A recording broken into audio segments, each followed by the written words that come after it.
Ndabasuhuje bakurikiye Market Media Rwanda. Uyu mwanya rero ndabashimira yuko mukomeje kugenda mugaragaza yuko mudukurikira, kugira ngo n'utarakora subscribe abikore kugira ngo n'ubundi ibiganiro dukomeza kugenda dushyiraho uzabikurikirana. Uyu munsi tugiye kureba n'ubundi isomo ry'amashanyarazi. Hari benshi bagiye banyandikira basaba ngo twige guhuza interrupteri nyinshi. Birashoboka twagiye twiga interrupteri imwe kuri chemasisi, nyine twiga ebyiri. Ubwo abantu bifuje yuko twareba noneho installation yuzuye. Uyu munsi rero tugiye kureba uburyo twakwesitara inzu y'ibyumba bibiri. Inzu y'ibyumba bibiri byonyine. Turashushanya tuvuge yuko iyi nzu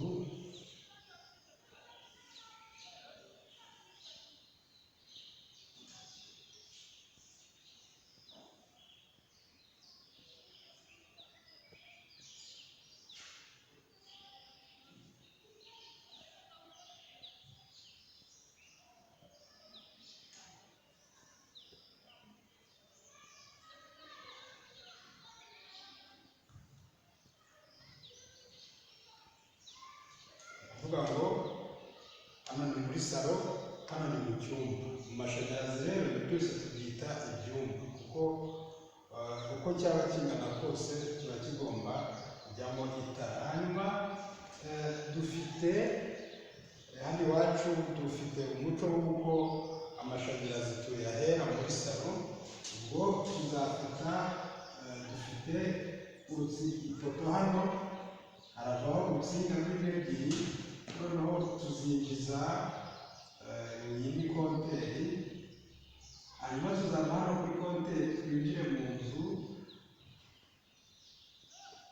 n'insinga zacu ebyiri, dushyireho visible kuri faze. Hanyuma tuze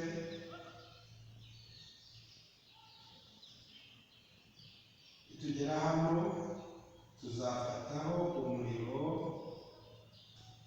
wo gushyira kuri interrupteri. Interrupteri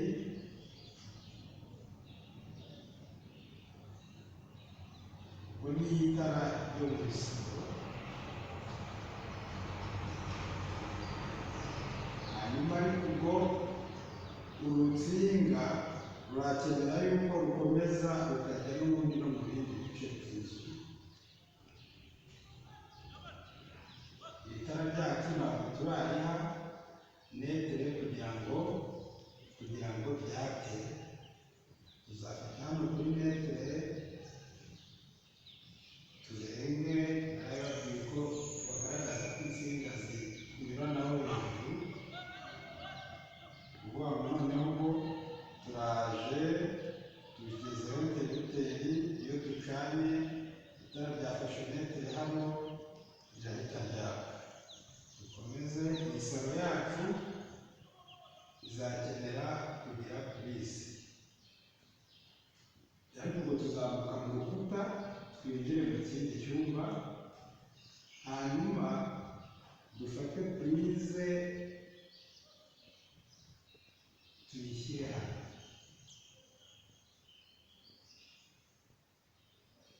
Kuvuga ngo iyi ni purize yo muri salo, iyi ni itara ryo muri salo, kandi insinga zakomeje zagiye mu kindi cyumba.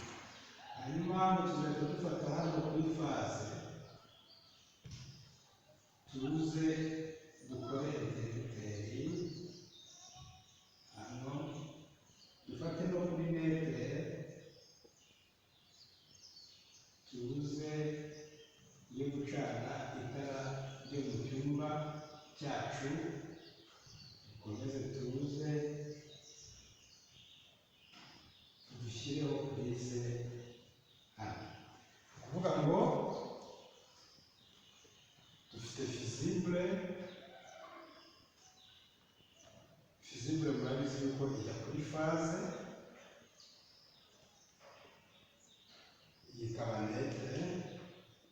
Noneho dufasheho umuriro wa interrupteri yo muri salo, ya metero yacu irakomeza iragiye, turarengejeho insinga. Iyo ushushanya urutsinga runyura hejuru y'urundi, tuvuge dufatiye aha, iyi ni inzira izamuka, hanyuma uru uhita ushushanya gutya kugira ngo bigaragare yuko ari urutsinga rurenga hejuru y'urundi, atari urutsinga rufatanye. Uramutse ubishushanyije gutya ubivuga yuko bifatanye, kugira ngo bigaragare ko bifatanye ubigenza gutya.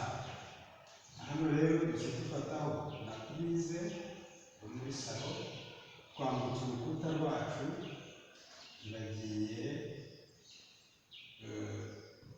dufasheho purize hano, turatambitse kuri ya faze yacu, dufasheho interrupteri, dufashe na metere, dushyizeho iki, dushyizeho itara, sibyo? Hari ikindi twize, interrupteri double allumage, tugomba gucana mu nzu tugacana no hanze. Ntuzacikwe ubutaha iyo tuziga, kugira dukore mbere yuko dukora pratique y'ibi ngibi, tuziga na teori y'uburyo noneho twashushanya uburyo ucana hanze no mu nzu. Kora share, subscribe kandi ukore n'ibitekerezo.